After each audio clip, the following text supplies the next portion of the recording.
नमस्कार, India news Haryana देख रहे हैं आप। आपके साथ मैं हूं सुरभि तिवारी। बुलेटिन की शुरुआत बड़ी खबर के साथ करेंगे तो बड़ी जानकारी इस वक्त चंडीगढ़ से जुड़ी हुई आपको दे देते हैं। कृषि मंत्री जेपी दलाल का कांग्रेस पर तीखा हमला सामने आया है। पंजाब के सीएम चरणजीत चन्नी के बहाने उन्होंने वार किया है। कांग्रेस में किसी भी तरीके से आजादी नहीं है। तो बहुत पहले समझ में आ गया कि कैप्टन को जाना पड़ेगा। कृषि मंत्री जेपी दलाल की तरफ से कहा गया है कैप्टन को सीएम पद से एक प्रक्रिया के तहत हटाया गया है। कांग्रेस में कई धड़े हैं जो कि सीएम बनना चाहते हैं, लेकिन चन्नी साहब का दांव इसमें लग गया। चन्नी सीएम बनाए गए और सिद्धू चुनाव में चेहरा होंगे। तो कांग्रेस में किसी को काम करने की आजादी नहीं है, जेपी दलाल ने कहा है। जेपी दलाल का ये वो बयान है जो उन्होंने जारी किया है और सीधे तौर पर कांग्रेस पर तीखा हमला किया है।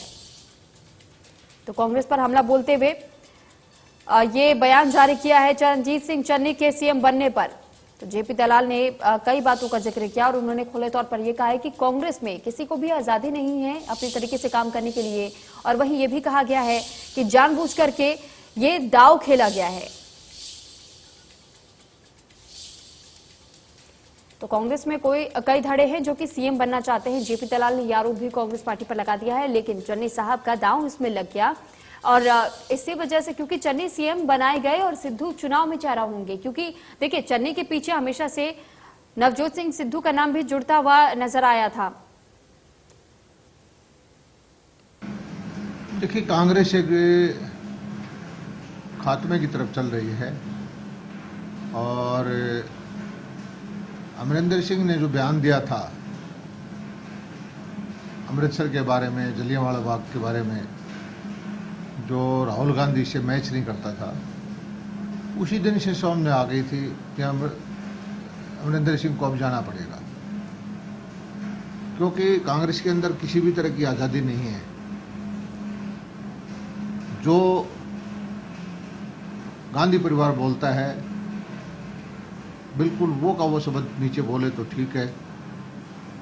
कोई अपने विचार सही प्रकट करता है तो उसको बर्दाश्त नहीं करते।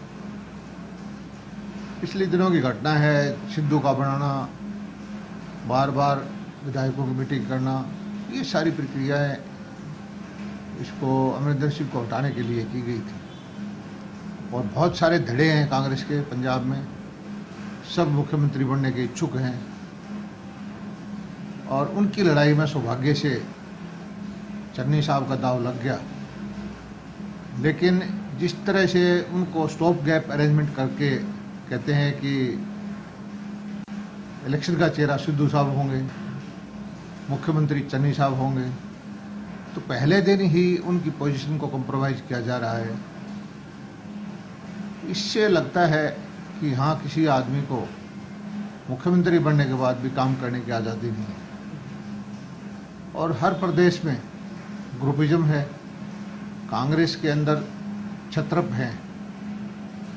वो जब तक एक परिवार का गुणगान करते रहे तब तक तो ठीक है, लेकिन अब क्योंकि केंद्र कमज़ोर हो चुका है तो ये आपस में लड़ाई चल रही है। छत्तीसगढ़ में भी थी, मध्य प्रदेश में भी है, राजस्थान में भी है, और बहुत सारे नेता छोड़ छोड़ के भाग गए, बड़े बड़े सिंधिया जैसे, और दूसरे इस तरह के राहुल गांधी के बहुत सारे दोस्त ही छोड़ के भाग रहे हैं। तो आने वाले वक्त में कांग्रेस का भविष्य जो है धूमिल है और ये लोगों को समझ में आ चुका है। और इसी तरह की घटनाएं आने वाले वक्त में आप देखोगे हरियाणा कांग्रेस में भी पाएंगे।